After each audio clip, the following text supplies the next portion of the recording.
ce lundi, liberté provisoire pour Maïmouna Dièye. Liberté assortie d'un contrôle judiciaire, l'opposante libérée pour des raisons de santé, informe son avocat. Effondrement d'un bâtiment à Colobane, le sous-préfet de Dakar pointe la responsabilité du propriétaire.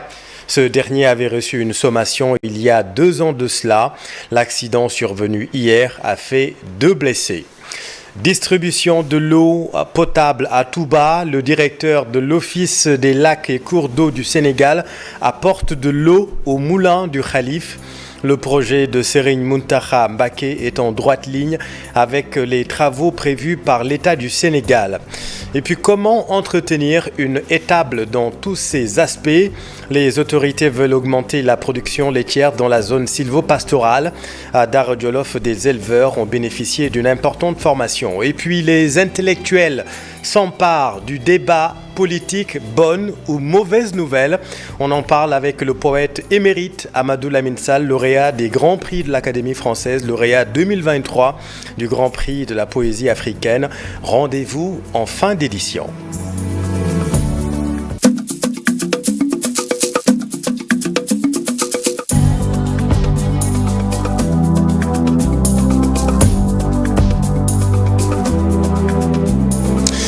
Effondrement d'un bâtiment hier soir à Colobane. Le propriétaire avait reçu une sommation de déguerpissement, informe le sous-préfet de Dakar. Le bâtiment menaçait ruine, tout le monde le savait, y compris le propriétaire. L'accident a fait 2 blessés. Voyons tout cela avec Maïmouna Dièye. Les blessés ont été donc acheminés à l'hôpital par les sapeurs-pompiers. Après cela, donc, heureusement que c'était des blessés légers. Par la suite, effectivement, quand nous avons regardé la maison, nous avons vu que la maison était complètement délabrée. Bon, il se pose encore la lancante question de l'occupation des bâtiments menaçant ruine. Et ça, c'est la responsabilité des bailleurs qui acceptent de louer ces maisons, la responsabilité effectivement de ceux qui acceptent de louer ces maisons-là aussi. Bien, en tout état de cause, on a pris des dispositions pour faire évacuer les habitants de ce bâtiment-là. Ensuite, la mettre en sécurité en attendant qu'elle ne soit démolie par le propriétaire qui n'est pas actuellement au Sénégal mais qui l'a confié à quelqu'un. C'est un bâtiment effectivement où les gens avaient reçu des sommations pour quitter. C'était quand? Depuis longtemps, ils ont reçu plusieurs... 2 ans? Non, 2 ans, 2 ans et quelques. Ils ont reçu des sommations pour quitter. Malheureusement, ils n'ont pas quitté. Bon, certains avaient quitté, d'autres sont revenus récupérer la même maison. Vous savez que c'est ça la difficulté aussi. Donc il faut reconnaître cette question. L'État est en train de la prendre en charge. Monsieur le ministre chargé quand même de la sécurité civile est en train de travailler dans ce sens avec tous les services compétents pour qu'on puisse finaliser un certain nombre de textes qui va quand même rendre flexible vraiment la question des dégâts. Le sous-préfet de Dakar, Djibi Diallo, propos recueillis par Maïmouna Dièye. L'autre grand titre de cette édition, c'est la libération de Maïmouna Dièye, libération provisoire assortie d'un contrôle judiciaire. La maire de la Padoue bénéficie d'une liberté provisoire. La militante de PASTEF, libérée à cause d'un état de santé précaire, confie son avocat. Arrêtée au début de ce mois, Maïmouna Dièye avait été inculpée pour organisation d'un mouvement insurrectionnel, acte ou manœuvre à compromettre la sûreté publique. PASTEF dissous, il n'empêche, les patriotes auront un candidat, selon le docteur Diallo Diop, à part Ousmane Sonko, qui, pour incarner le projet, porterait robot réalisé par Alassane Ba. C'est possible, c'est envisageable et le PASTEF dissous peut préparer un candidat, mais un candidat indépendant qui pourra en ce moment garder et travailler avec le concept PASTEF. Si je devais aller sur le registre de l'État, je dis la formation n'a plus de projet parce qu'il n'y a pas de formation qui s'appelle PASTEF. Ça c'est si je suis ce que la loi dit. Maintenant, le concept PASTEF peut exister. Rien ne les empêche d'avoir un candidat indépendant. Là, il va se déclarer seulement candidat indépendant. Dans ce cas, le journaliste, analyste politique avance quelques conditions. Être reconnu dans l'espace public comme compagnon de Ousmane Sonko. La deuxième condition, que cette personne elle-même ait un discours suffisamment fort, qu'il ait l'éloquence. Parce qu'en politique, c'est des mots, c'est des visages, c'est des noms.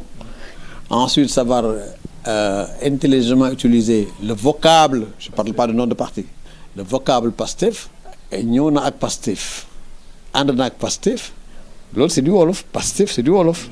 Ici le mot déjà a une charge, à la fois la charge autour du nom de Sonko, mais également la charge Wolof qui veut dire détermination.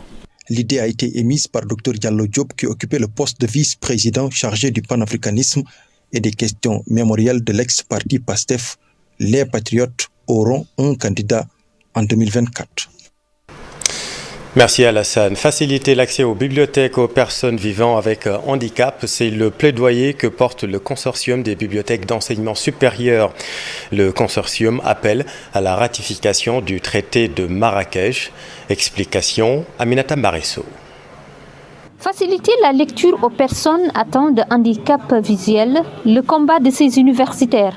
À travers cette rencontre, ils interpellent l'État du Sénégal pour la ratification du traité de Marrakech. Les enfants handicapés en âge d'aller à l'école n'ont pas la chance de lire des ouvrages comme leurs camarades, les autres camarades. Il faut dire que ce sont juste des extraits dont ils bénéficient, là où d'autres enfants ont pleinement accès aux ouvrages. Cela marque pour nous une rupture d'égalité. Ce traité, signé par 178 États dont le Sénégal, vise à faciliter l'accès à certains lieux de recherche pour les personnes malvoyantes ou non-voyantes. Le traité de Marrakech, comme son nom l'indique, a pour objectif de permettre la transcription en format accessible pour les personnes ayant des difficultés de lecture au texte imprimé. Comme vous le savez, quelqu'un qui est malvoyant ou non-voyant ne peut pas lire un ouvrage. Et qui parle d'éducation, qui parle d'accès au savoir, qui parle de bibliothèque, parle de lecture. Des techniques d'apprentissage pour les personnes non-voyantes ou malvoyantes existent déjà. Le seul problème qui se pose, c'est la régulation pour que ces mécanismes puissent être utilisés. Un livre écrit, quand on ne voit pas, on peut le lire.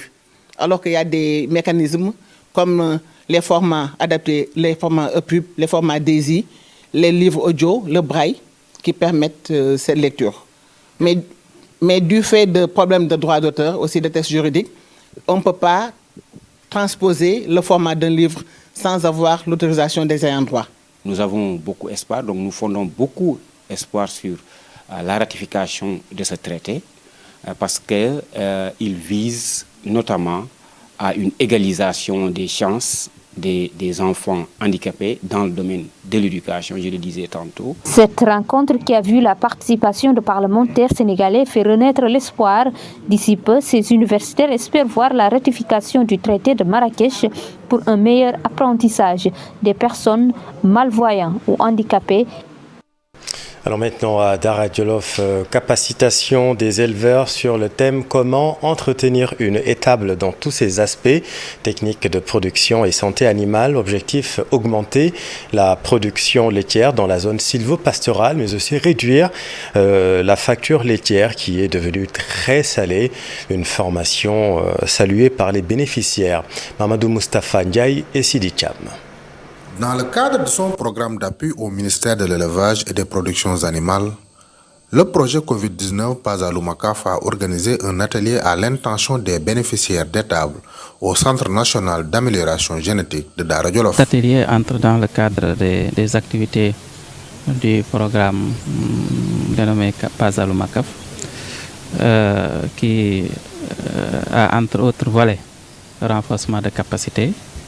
Et pour la présente séance, il s'agit d'une formation des bénéficiaires des étapes, parce que le programme envisage de mettre en place un certain nombre d'étapes au profit des bénéficiaires. Avant de mettre en place l'infrastructure, il est très important, plus utile, de renforcer les capacités du bénéficiaire. Comment gérer une étape, comment gérer une vache laitière, comment maîtriser la technique, la santé animale, en tout cas au niveau d'une étape, puisque la filière lait, c'est une filière extrêmement sensible. Les bénéficiaires ont vivement apprécié ce renforcement de capacité qui, selon la directoire des femmes en élevage, va booster la filière lait.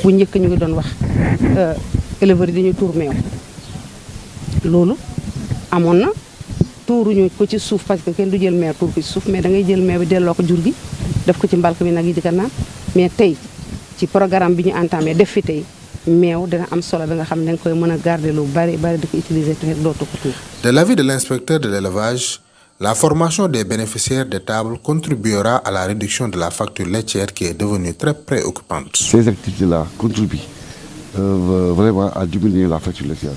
Donc aujourd'hui, on est en train de former les bénéficiaires pour qu'ils maîtrisent plus la filière. Parce que la filière, c'est pas juste que le lait. Au terme de cette formation, 1000 carnets de vaccination ont été remis par le projet C19 Paza-Lumakaf au ministère de l'Élevage et des Productions Animales. Une manière de prévenir et mieux protéger le cheptel. Préparatif du Grand Magal de Touba, le directeur de l'Office des lacs et cours d'eau du Sénégal apporte de l'eau au moulin du Khalife. Vous le savez, le grand projet du Khalife général des Mourides pour doter Touba d'eau potable. Le directeur de l'Office des lacs et cours d'eau du Sénégal annonce une bonne nouvelle selon Alioune Diop dans le cadre du projet Presse faire l'eau. Une enveloppe de 116 milliards de francs CFA est prévue. Il s'exprimait en marge d'une visite dans la ville sainte. Restons avec l'actualité religieuse. Gamou international de Medina Baye. L'esplanade en chantier sera opérationnelle. L'annonce est faite par Baye 6, responsable de l'agence des grands travaux de la Faïda Tijaniya. Un budget de 800 millions de francs CFA est prévu. Nous l'écoutons avec notre équipe à Kaolack. D'aujourd'hui, nous allons remettre le gros œuvre de l'esplanade au Khalife pour lui permettre d'organiser donc le Gamou, pour lui permettre d'accueillir ses hôtes. On remercie d'autant plus le bon Dieu que on se disait, est-ce qu'on va y faire passer le Gamou ou bien est-ce qu'on va aller à la mosquée ou au stade même Lamine Gueye ou à Sam, etc. Mais Baye Niass est plus fort que tout ça. Donc, par la grâce de sa force, nous avons pu réaliser ces bijoux. Et que la première étape était ce gros œuvre, et qu'aussitôt après le Mawloud, nous allons continuer les travaux et les finitions, parce que vous savez que ce bijou est doté d'un ascenseur qui peut prendre jusqu'à 30 personnes, d'une climatisation centrale qui est dotée de suites, donc d'une salle de banquet pour les officiels, et d'une sonorisation, etc. Et que tout cela va se faire aussitôt après le Gamou. Donc c'était la première étape donc, des grands travaux de l'esplanade que nous avons pu réaliser en un temps record, en 5 mois, que nous avons pu investir 800 millions de francs CFA pour engloutir une bonne partie en bas, donc pour y arriver à ce que vous voyez aujourd'hui. Dans l'actualité sportive, un conseil interministériel sur le football local la semaine prochaine, annonce faite par le Premier ministre Amadou Ba, en charge des sports, en marge de la finale de la Coupe du Sénégal, remportée hier par l'ASC Jaraaf. Amadou Ba annonce un appui important de l'État pour soutenir le football local. Le voici. Mais je pense que ce qui m'a marqué, c'est l'excellente organisation. Je voulais féliciter la Fédération sénégalaise de football pour la parfaite organisation. Remercier aussi le public qui a fait preuve de fair play. Je pense qu'on a eu droit à un match bien animé et c'est une excellente chose. C'est pour cela que nous devons tous venir au stade, encourager les jeunes. C'est aujourd'hui une préoccupation très forte. J'en parlais avec le président de la fédération. Là, nous sommes dans la période des Nawetan et dans les tout prochains jours, cette semaine ou en tout cas au plus tard la semaine prochaine, j'organiserai un conseil interministériel où le gouvernement quand même va décliner ce qu'il entend faire pour soutenir le Nawetan, mais globalement le football local. Je pense que nous avons là des défis que nous devons relever et nous allons nous y atteler. Coupe du Sénégal remportée par l'ASC Jaraaf devant le stade de Mbour, 2 buts à 1. Jeu de dames, Joël Atse, Moussa Koulibaly et Bassirouba, trio de tête international de l'association Dames Innovation. Un résultat logique selon l'Ivoirien Atse, champion d'Afrique en titre. Cher Saïd Boudjara à Modouba. Pas de surprise au tournoi international de jeux de dames de l'association Dames Innovation. L'Ivoirien Joël Atse, champion d'Afrique en titre, est sorti vainqueur. Il est invaincu en 8 rounds. Je comptabilisais 4 victoires et 4 nuls. Voilà. La victoire décisive, c'était contre le Malien Moussa Koulibaly, on avait les mêmes points. Donc il fallait que je trouve une solution pour le retarder.